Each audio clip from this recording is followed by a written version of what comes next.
course, it is me, Scott. That's right, that guy that occasionally will upload a video now and then here on YouTube. I was about ready to go to bed, finishing up reading some articles, and I came across one that was like, well, this just in type of thing. And, you know, this video is dedicated to all you Nightmare on Elm Street fans, so I hope you enjoy this. So let's get right into it, because Lord knows I ramble on enough, especially when I'm tired. Freddy Krueger actor Robert Englund, a documentary to get a theatrical release coming this spring 2023. Do not fall asleep, boys and girls. That's right, the horror enthusiasts will not want to miss the premiere of Hollywood Dreams and Nightmares, a Robert Englund story. An up-and-coming documentary, the story legacy of a veteran horror film starring Robert Englund, best known for his role as... That's right, you guys know it, I know it, we all know it, Freddy Krueger and the Nightmare on Elm Street franchise. Cinedigm, which I'll get into that later, acquired a North American rights to the film and will give an exclusive theatrical run before the documentary hits Bloody Disgusting, streamers, and Screambox in a late spring tied to Robert Englund's 75th birthday on June 6. Now here's a little fun fact for you. Robert Englund, aka Freddy Krueger, and we both share that birthday on June 6th. So if you're ever wondering, gee, I wonder, what could Scott's birthday be? Well, just think of Robert Englund, and there you go. Happy birthday to us. The project was shot over 2 years by co-director Christopher Griffiths, Gary Smart, and who also penned the story alongside Neil Morris. Now, I don't know these three guys here, but if you know them or you're a fan of what productions, directional movies, or documentaries, well, you're going to enjoy this documentary even more. Just trying to make myself or whatever this part, so just shut up and read the damn article. The doc features interviews from Englund, his wife Nancy, and other renowned actors of the genre like Eli Roth. Yeah, I think I've heard of him quite a bit. Now this guy right here, Kane Hodder.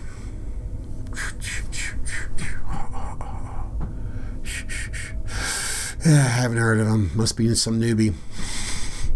Tony Todd, the candy man of himself, Adam Green, and Bill Moseley, one of my personal favorites, and Heather Langenkamp. Now, I know a lot of you Nightmare on Elm Street fans are huge fans of Heather. Anyways, aside from his role in the $450 million grossing Nightmare franchise, Englund's early credits date back to the films like 1974's Buster and Billy, in 1976, Stay Hungry, where he performed along with Arnold Schwarzenegger. I fell asleep watching that the other night, so this is just kind of weird. Anyways, by 1988, the actor had released his directorial debut with the film 976 Evil. You know, it's funny, when I read that, I automatically vision the VHS... the cover of the case, being at like Blockbuster or a local hometown oh man. See, this is what happens when you get old. Your memories is pretty much all you got anymore. All right. Well, the following year, which he was also started and went on to direct 2 episodes of a TV series. I think a lot of you Nightmare fans out there now, you know, Freddy's Nightmare. Yeah, of course you guys remember that. Beyond his embodiment of the clawed serial killer, Englund's other notable roles appears in shows like Stranger Things and Bones. Hollywood Dreams and Nightmares, the Robert Englund story, is produced by a ton of, I'm just reading a bunch of individuals' names, and some directors that are acquaintance of Cinedigm, which I'll get into that here in a little bit. The old veteran actor was surprised and flattered to find that he was subjected to the documentary Hollywood Dreams and Nightmares. Englund said of being approached for this documentary, collaborating with directors Gary Smart, Christopher Griffiths, and Morse. They didn't add his name here, but I do remember Morse. And the rest of the team, it was a joy as they are all fans of the genre like me. Robert Englund also said watching this film is a bit like Mark Twain's Tom Sawyer and Huck Finn attending their own funeral. How bittersweet to feel. Robert also went along by saying The three directors of this documentary managed to find old movies and TV shows I had forgotten I was in. That had to have been sweet to see. There's no doubt about that. I mean, it's like going to an anniversary, a special anniversary, where you see some old friends or family and they just start showing pictures or video slides of stuff that they remember, but you don't. Oh, man. See, those are the priceless things in life. They really are. Anyways, also said, he says, basically it was like him coming back from the dead. Well, all kidding aside, it's an accurate memory of working as an actor's journey. Its dreams do come true, folks. This is without a doubt a must-see for all Freddy Krueger Nightmare on Elm Street fans. And of course, if you're like me, Robert Englund deserves a lot more credit than I think that, well, I know he gets a lot of credit, but I personally feel that Robert Englund kind of put the horror genre really on the map. Now, this is coming from somebody who's been a huge fan. His number one, Halloween, Texas Chainsaw. At times it was a tie, because Texas Chainsaw, actually Psycho, was really, then Jaws, The Omen. I was about to say the Damien, but Omen.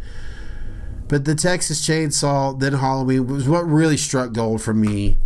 Friday the 13th, of course, came along shortly thereafter, as we all know. I don't need to give you the whole history, the lines of what came after, but Robert Englund, I don't know. It's almost, like I said, it's just like he made it cool. Not just because Freddy Krueger was more of the cool villain out of all of them.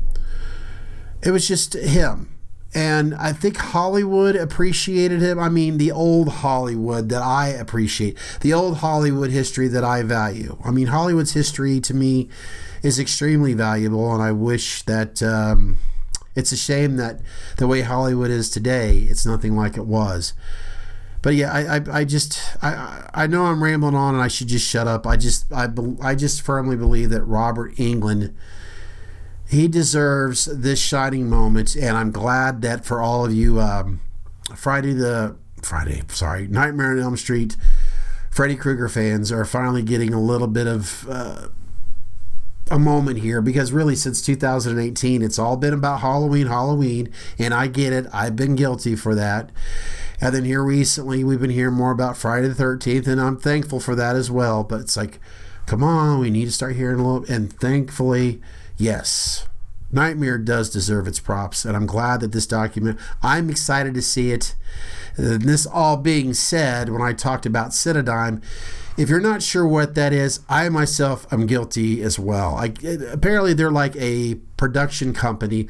Think of like Universal Studios, Fox, oh God, I'm butchering this up, Paramount, all of these big name producing companies. Let's face it, streaming services is pretty much king. I mean, Netflix, they're big producers right now, like Apple Plus. The list goes on and on and on.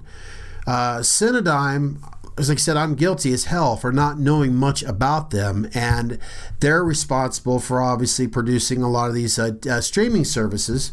Now, I have heard of one that was, or a couple of them that were mentioned obviously in the horror genre, and that of course is Bloody Disgusting TV and Screambox.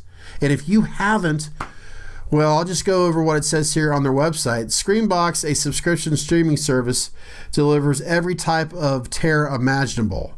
Supernatural, slasher, classic, zombies, extreme, psychological, cult, underground, band movies, and more.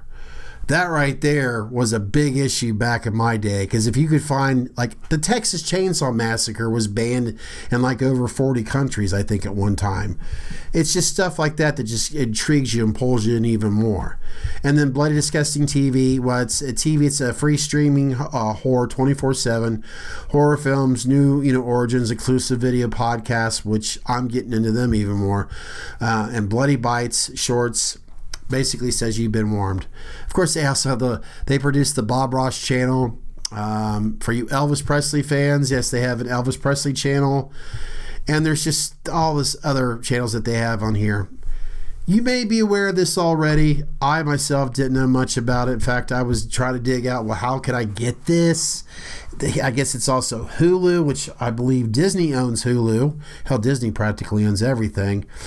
But if you have like a Roku, and I'm going to go check it out myself here on my Apple TV, because I'm so stuck with the streaming services that I have now that I've been. The sad thing of it is I watch more YouTube on my Apple TV than I do for the ones that I pay for. Well, folks, that's going to do it for this video. I do want to get my ass to bed. I am tired as hell, and I do want to say congratulations to all of you Nightmare on Elm Street Freddy Krueger fans out there. Yeah, this is a documentary that you guys well deserve. There's no doubt about it. There's been enough Halloween, Friday the 13th talk here lately. It's about damn time we hear a little bit more about Mr. Freddy Krueger and, of course, the great, yes, the great Robert Englund. Happy birthday, Robert. I'm tired. You guys know what to do. Subscribe, like, share, hit the bell. That's it. Go to bed, get some sleep, get some rest, watch yourself. I'm shut up. I'm tired. Just shut up.